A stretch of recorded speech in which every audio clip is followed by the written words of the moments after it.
Welcome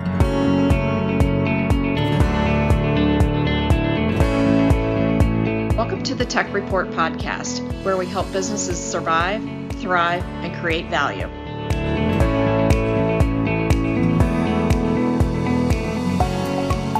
Well, welcome everybody to the TEC Report, the podcast that is all about helping businesses survive, thrive, and create value, especially in our trying environment today. And I'm going to be your host today. My name is Brad Stoller. Well, there seems to be a lot of confusion and a general lack of understanding business technology on the part of business owners and managers. So many really are just taking the attitude, if it didn't blow up this week, it must be working fine. Not sure if that's the right attitude, okay? But the problem is when something does go wrong, it's often too late to really do anything about it. The damage is done. So today, we're going to be spending a little time on how you can use technology to grow your business, but we're going to do it a little differently. We're actually going to have a live case study of how one extremely successful and growing business used technology and how they've used it in order to help their clients grow. I didn't say just their business, but their client's business. And there's a big difference there. So, and to make our show totally different, we're going to have their technology and cybersecurity specialists on this episode as well. So he can kind of explain in maybe layman's terms, how the technology is being used, and so we can all understand it. So our first guest is Sam Mastovich. Sam is the general manager of Keystone Compliance and Package Testing. So Sam, welcome to the TEC Report. Thank you very much, Brad. I appreciate the opportunity to speak with you. Well, great. We're glad to have you. And our second guest is Knapp of Viterium, LLC. Kyle's been on with us before, so I don't know if you've seen him yet, but Kyle's company is a managed service provider, commonly referred to as an MSP. Kyle's company provides technological services and really helps keep Sam's business running. So Kyle, hey, glad to have you with us here today again. Thanks, thanks, Brad. I'm glad to be back. Okay. All right. So let's start out with Sam and his company, Keystone Compliance. So let's start out by, Sam, just give us a little bit of how you got started working there and maybe some of the problems that maybe you faced as you were trying to grow and solve your customers' problems. What are some of the, the problems you had initially? Sure. So Keystone Compliance, we are a regulatory compliance test lab. So basically what we do is we work with manufacturers who produce finished goods to ensure that their products meet all of the compliance guidelines. We are making sure that the products are safe.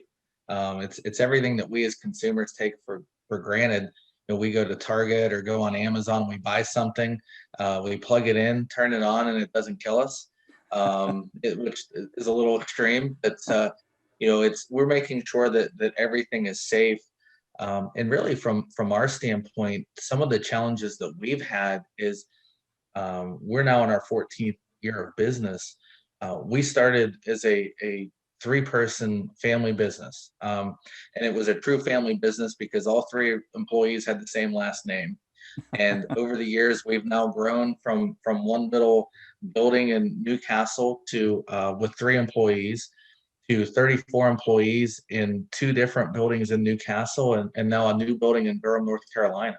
And the amount of technological infrastructure and our needs from an IT perspective have just grown up exponentially, and it's been a challenge for us to not just stay on top of what's going on, but try to forecast what we need and to stay ahead of it.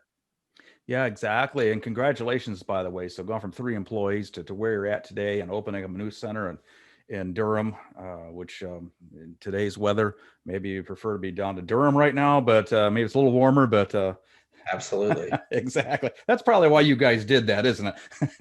We weren't going to go north. I know that. Exactly. So, but tell us about, you had a lot of challenges. You've gone from 3 employees up to, you said 14 and different, locations. Talk to us a little bit about some of those technology challenges that has presented. I mean, scattering yourself now you're all over the place now. It's not just one little shop and 3 people now. You've got a major operation going on now. Yeah, you're exactly right. One of the challenges we had was, when you're 3 employees or 10 employees or 15 and you're in the same building, you have the luxury of being able to walk down the hall, and have a conversation with someone or to share information with them. Our operations were very paper intensive. We would create, for every test program we do, we would create a physical job folder that would get transferred throughout the building, from the receptionist to the lab manager to the technician to the report writer to the accounting person, so that when we could send the invoice. And these folders got a lot of miles on them. And now that, as we've grown, we can't do that. We can't physically take every folder to 2 different buildings in Newcastle, and we certainly don't want to drive it eight hours to Durham. We've had to completely transition how we do business, to the point that we no longer are printing paper really any more than we have to. We've really moved everything to the cloud. And we're in the process of continually optimizing our process, which has made us much more efficient. And also, too, another benefit, it really prepared us for COVID. Because when COVID hit, we automatically sent 30% of our staff to work remotely from their homes, and it was a seamless transition. And had we not taken those steps ahead of time, it would have been difficult for us. Exactly. So let's enter in Kyle for now. And Kyle, we haven't ignored you here, but we really want to hear Sam's story. And then now it's your time to shine. But Sam, tell us a little bit about you brought Kyle in. First of all, what were some of the concerns you had? Normally, when you bring somebody in that's technologically oriented to help your business, I mean, our guard's up a little bit, isn't it? We don't want to just divulge everything to them. We want to make sure that we can trust them, right? Am I right there? Yeah, absolutely. One of the things that we do is we pride ourselves on the amount of military and aerospace work that we do, and there's a significant amount of confidentiality, and it's tough to completely open the doors to someone unless you have that trust. So that is a concern. The other concern too is just how well do you communicate and work together. You don't want someone who every other word is an acronym for something right. IT related, because I and my coworkers are not going to be able to follow that. So it was really important that we found someone who could speak language that we understood, and Kyle does a phenomenal job of explaining everything that he's doing, and everything that we should be thinking about. Great. Okay, Kyle, now it's your turn. We'll see how good your business speak is now, since he put you under pressure here. But so Kyle, when you first came aboard with Sam and Keystone, what were some of the things you felt was very important? I mean, tell us the first steps, kind of walk us through what you kind of started out with, and then as business has grown, what you've done to kind of help them grow. Yeah, so Sam and I had actually met as members of the same BNI chapter, and we got to know each other a little bit. And when he first asked me to come on board and help them out, they were having some challenges with their network. I mean, as a growing company, their networking equipment that was on site really wasn't up to par, wasn't doing what they needed it to do. So I came in, took a look at the current infrastructure, and talked to him about how they currently operated, what their future plans were, and really came up with a solution that was good enough for what they needed, and also had some room for expansion. I like to build in a little bit so that you're not constantly swapping out technology and wasting money by ripping and replacing all the time. And one of the things I really like about working with Sam at Keystone is they know to ask before they do anything, and really they've taken my advice in how they've implemented and ask questions, not just assuming anything. And that's why they're one of my favorite customers to work with, because they do take that input that I provide and really follow the solutions that I think are a best fit for them now, and also provide room for growth. And that actually really played out here with COVID, because I started working with them a couple of years ago before COVID hit, and the solutions we put in place were enough to allow them to quickly and rapidly expand to having folks working from home and not being tied to their physical location. Yeah, exactly. So I picked up on a couple of things. First thing I picked up was you said one of your favorite customers? I'm just kidding. I'm putting you on the spot here. Hey, if we can't have any fun at this, come on.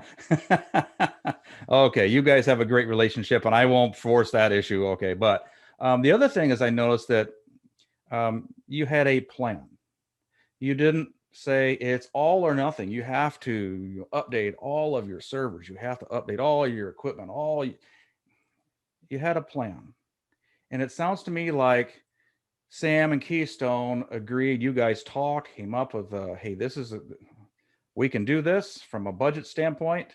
That's fine. We can accept that. But we know, yes, we have to kind of work towards, upgrading everything eventually, but we'd rather not do everything all at once. Is that right? Yeah, it was really a phase replacement. So I mean, Right. I identified solutions that would work for them within the budget, but also have the ability to expand later, because I knew that they were a growing company and were expanding and would need that flexibility in the future. Yeah, exactly. So sounds to me like you guys have to communicate quite a bit. So tell us a little bit about your communication process between the two of you. Sam, why don't you take this one? How often do you guys communicate? Just tell us a little bit about that. Yeah, from our standpoint, I would say up until recently, it was more on a need basis. Right. We're talking probably at least once a month, but right now we're on in a project that we're talking every week, and I'll touch upon that in a little bit. But as far as the communication and the planning, um, you know, I view IT, and no offense um, to everyone in IT, but it's like going to the dentist. You don't necessarily want to, but you have to. That's a So good comparison, actually. It really is.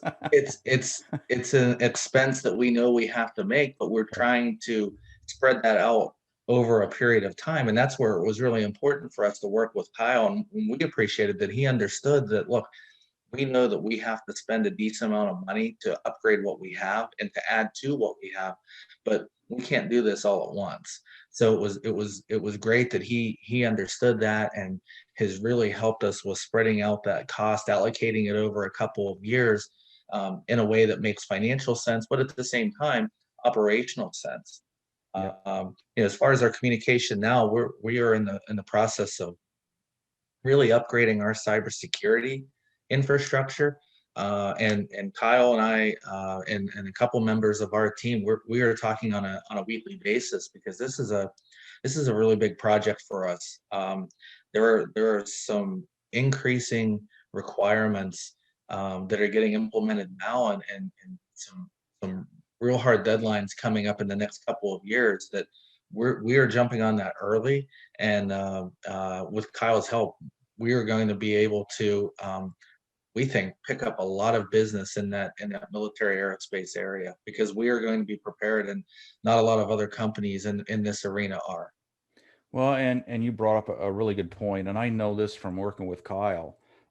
There's a lot of MSPs out there that will say, "We'll keep you safe." Cyber criminals, don't worry. When somebody tells me don't worry, I worry. Okay, now Right. Kyle, and I know Kyle is he's done a lot of work on the cybersecurity end of it, a lot of certifications. Kyle, I don't want to say something wrong, so why don't you talk to us just a little bit about, and don't go too technical on us, because remember, we're business owners, so keep that business speak in mind. But on a high level, tell us a little bit about what you've had to do to get to the point where you are from cybersecurity. Yeah, so I have achieved the CompTIA Advanced Security Practitioner Plus certification. That is the highest certification that they offer. There are other certifications available. A lot of them, the higher end especially, really focus on the theory and the paperwork side, the documentation side, whereas the advanced security practitioner is just that. It's for those that are practicing within the cybersecurity field. So it's both the theory and the knowledge as well as the implementation. And I think that's really important, especially for smaller companies that are, under 500 employees, because they don't necessarily aren't able to afford some of the really high-end technologies that are available. I mean, cybersecurity can go, the U.S. government spends billions of dollars on it, and obviously the smaller companies can't afford to do that. So we really have to take a close look at their operations, what their true needs are, and find a good fit for their specific situation and scenario. And that's really what I've been doing with Keystone, and talking with Sam and some of his folks there, is really getting a good idea of what it is that they need to accomplish so that we can right size the solution for their particular implementation. And my background is I'm not just an IT guy. I actually I've also earned an MBA. I was a general manager of a manufacturing company. I worked my way up through human resources, so I really have a good understanding of all the operational elements of a company. And that's one of the reasons why, I also run my own company. So that's really why I have a good understanding that you have to balance both the budget and what the technical requirements are. Yep, exactly. So basically all that means is, Kyle, you know your stuff, right? Yes. Okay, good. And I know you've taught this and you're kind of modest. Okay. But so I'll build you up a little bit, but I don't want to build you up too much here, but because I have to live with you after this podcast. And so we don't want to do that. But Kyle, you have taught on numerous occasions cybersecurity to other IT professionals. So I'm just saying this just because it's important that Sam has cybersecurity under with somebody who knows what they're doing. And Kyle, I think we can all attest. Okay, you're there.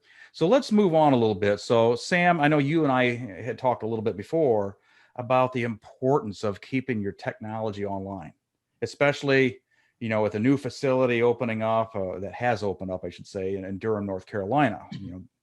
So talk to us a little bit about how you're keeping all of your locations connected, and also the unbearable, unthinkable thing is, what happens if one of those locations goes offline?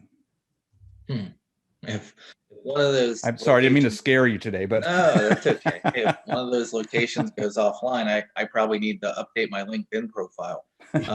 No, and in all looking seriousness, for a new job. it's right. For us to be operational and be able to meet the needs of our clients, we have to have connectivity between all of our locations. Right. We have to have connectivity with, and I say that we have 3 locations right now. Actually, we don't. We right now have 14 because of the amount of people that we have working remotely. Good point. So it's not just the labs, and I lose track of that. But yeah, we have 14 different locations, and we need to have that connectivity to be able to share information. We need to be able to interact with our clients, to get them the test reports, the test data that they need. As far as how we've been able to do this, really it's with Kyle's guidance, of knowing what equipment to purchase, knowing what software to implement. We are not experts at this, and he has done a phenomenal job of putting together, understanding our needs, understanding our constraints from a financial perspective. Because again, any dollar that I spend in IT is $1 less that I can spend in our core operations, buying equipment or marketing to attract new business. So we're willing to spend it, but at the same time, we want to be smart about it. And he's done a great job of understanding that. The analogy I use with this is, he's IT to us is a minefield, and he is our guide to get us through the minefield. so that we don't blow ourselves up by, we could blow ourselves up a couple different ways. We could blow ourselves up by buying the highest priced everything, Right. and not, not being able to grow the business as rapidly as we have. We could blow ourselves up by not buying the right equipment that meets our needs, or buying equipment that is not compatible with the software. So that's where we really are reliant on him to be our guide through that minefield. Yep, exactly. So Kyle, you have that task of keeping track of everything as far as IT related at Sam's company. So, and again, yes, you're right. I was thinking, we have 3-4 locations, but you're saying 14. And that's a good point, because the remote worker is another location. So Kyle, how do you keep track of all these multiple locations? And then if there's a potential problem, how does that communicated to Sam so he can stay on top before something blows up? Just talk to us a little bit about that. Yeah, so I use several different technologies to manage the environments that I oversee, and Sam is he's my favorite client, but not my only client. I do have. I'm glad we have that established now. Sam's saying, "Woo, Fantastic."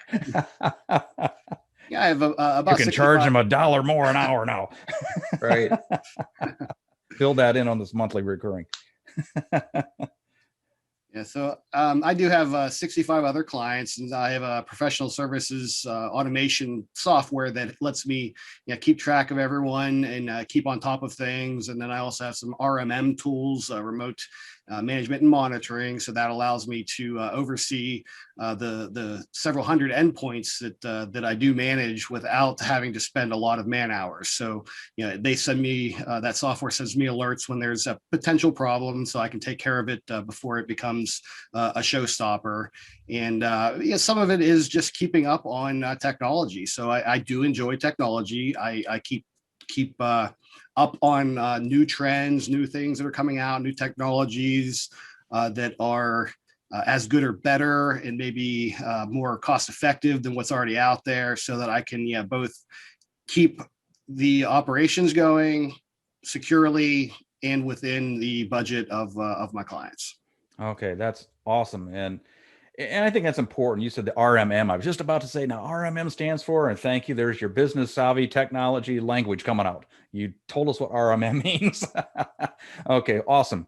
Let's go back just a second here, because I want to talk a little bit more on this cybersecurity. I mean, I've heard about this a long time ago, but if you've ever watched the show 60 Minutes, this is on just a couple nights ago, and they talked about the company called SolarWinds.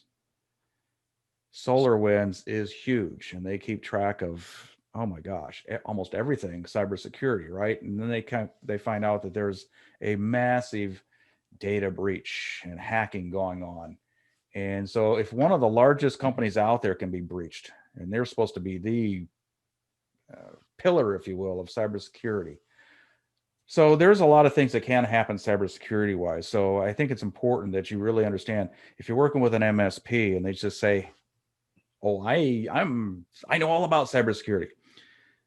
Kyle, what are some questions that you should ask a prospective MSP so you know that they know their stuff? The first thing I would ask is, what is the framework they use to implement cybersecurity solutions? Because as I mentioned, what do you mean by that? So there are multiple ways of implementing cybersecurity. The most basic of which you'll find most MSPs do is they buy a stack of technologies from a company like SolarWinds, and then they assume that will cover all cybersecurity, and they sell that as their ultimate cybersecurity solution. And it's a one size fits all for all their clients. Whereas there are frameworks which are overarching ways of going about looking at the environment, looking at what the risks are, the risk tolerance of the company. I mean, how badly would they be hurt if a particular piece of information was breached or lost to them, and then tailoring the solution that you implement to that particular scenario. And that is one of the things that the NIST cybersecurity framework is the one that I use. That's and NIST is a government agency that has come up with that, and it is applicable to pretty much any industry. Now, the Department of Defense has layered on some things on top, and that's one of the things that we're working with, that I'm working with Keystone on implementing, so that they can work on those government contracts. But going back to the initial question, is I would really dig down into how the MSP that you're considering looks at your situation and how they pick the right solutions for you, or do they just have their standard offering and that's what they're going to give you no matter what your needs really are? Yep.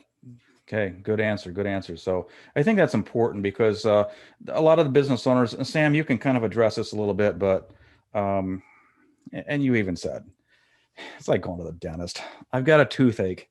I've got to get it taken care of, and once I'm out of there, I don't ever want to go back to that dentist again. Yeah. Okay, so that's okay. That's the world the business owners are in. Okay, so there has to be a little bit of a balance here. I mean, you got to know a little bit about it. But Sam, you had mentioned making sure that you have certifications for your clients. So how important is being able to communicate that your cybersecurity procedures and all that thing? Is that a big deal to your clients when you go out and look for more business? Yeah, well, it looks like it's going to be a black and white issue, because we've had, just in the last month, we have had 4 military prime contractors reach out to us with checklists. And when I say checklists, I'm talking 130 to 170 point checklists of Right. what they want to know we are doing from a cybersecurity standpoint. So we know that it's real. We know that it is basically going to be a prerequisite for us to be able to not just win work, but to be able to even bid on work going Exactly. forward in this industry. And from our standpoint, when we received the first of those checklists, I thought, you've got to be kidding me. And that's when we were able to forward that to Kyle, and to his credit, it's not just a matter of Kyle saying, well, hey, this is what we just follow the checklist and you'll be able to meet their requirements. It's understanding what that means, because there's checklists. A lot of the points are just somewhat guidelines, that there are many different ways that we could go about addressing it. But he's giving us the guidance of what's the best way for us to address it. So it's really, the way that we're looking at cybersecurity. Is it painful? It is, but also it's going to create an opportunity for us, because we are on the forefront of addressing this, and it's going to allow us to bid on work that a lot of other competing labs are not going to be able to bid on. So it's almost like, instead of thinking of paying Kyle and as a total expense, I mean, some of it is, but some of that is almost as if you're investing in an asset, and that asset is, I have this thing called cybersecurity procedures, and we are at this level, which means you, my customer, Sam's customer now, if we do business for you, we have procedures in place to protect you as much as we possibly can. Am I right on that, Sam? Or am I just dreaming something up? Yeah, it is instant credibility from our Exactly. standpoint, because in our industry, we are competing against a couple other smaller labs, but for the most part, most of the big players in the industry are international conglomerates. Right. And if the beautiful thing about cybersecurity with what we are doing with Kyle, at the end of the day, they're not going to have anything different than what we have. In fact, I can argue that ours is going to be better. So it gives us credibility for us to compete against those companies that much more. Okay, so Kyle, now that he built your head up, you're going to have to give that $1 an hour that or $1 a month or whatever it's going to be. Hit raise, give it back to him, and call it advertising. He's making you sound pretty good here, but that's important. I mean, you guys have a really good working relationship, and that's the way it should be. In my opinion, I could be way off, but I don't think so. So guys, we've covered a lot together, and our time is growing short here. But what is there anything that we have not hit on that that is important? Sam, let's start with you. Is there anything we've left out of your relationship working with Kyle? I think we covered a lot of the main points. I'll reiterate it's about communication and understanding the position that the business is in, that we want to address. We want to do things right. We want to address the problems. We want to be able to foresee the potential challenges in the future, but we need to do so in a cost-effective and in a smart way from a timing perspective. Because the other thing that I haven't mentioned is we don't have a lot of time to address this. We don't have somebody internally that is thinking about IT every day. We just don't have that capacity, and that's where Kyle helps us as well, as he knows that, and the solutions allow us to manage our business and our IT infrastructure with those limitations that we have. So that's where, again, the communication really is the most important from our standpoint. Awesome. Kyle, you're up. So what have we not talked about from your point of view? We talked about it a little bit, but I would like to emphasize, I think communication is really the most important thing. I do have some clients, or I've worked with some folks that, I ask questions to get a better understanding of the operations, to make good recommendations, and it can take months to get back to me, and in that time, it really delays the implementation. Right. The Keystone has been great about even being proactive in contacting me about things before they actually do something. And one of the things that I like, I go into any situation looking at the company and trying to find something that is cost effective, that will also achieve their needs. What I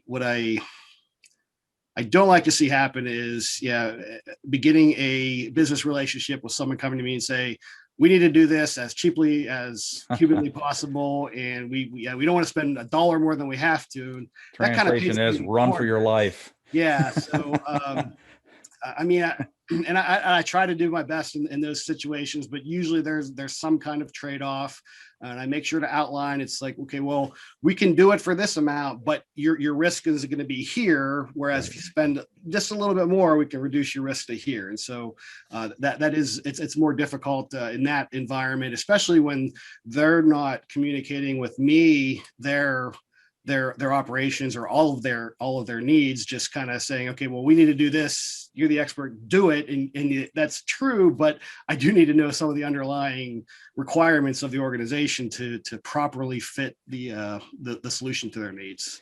I think you just defined what being a professional is all about. Getting to know your clients. So good. I love that. Well, there you have it. I wanted to make sure to cover a real life scenario of how important technology is, to the real business world out there, and why it's so important, not just to have somebody who claims to know that, they're watching over your company, but somebody who really knows their stuff. And I want to thank both of you, both Sam and Kyle, for your time. And I really trust that there's going to be plenty of business owners out there that will hear this. And maybe they'll be inspired to maybe double check and not just take somebody's word that everything is okay. And that's air quotes for those of you who are not watching but listening, but getting really a better understanding how they can actually use technology to grow their business, not just think of technology as just another line on that, the income and expense statement, or the income statement. So again, Sam, Kyle, thanks again for being with us here today. Thank you, Brad. Thanks, Brad. It's been a pleasure.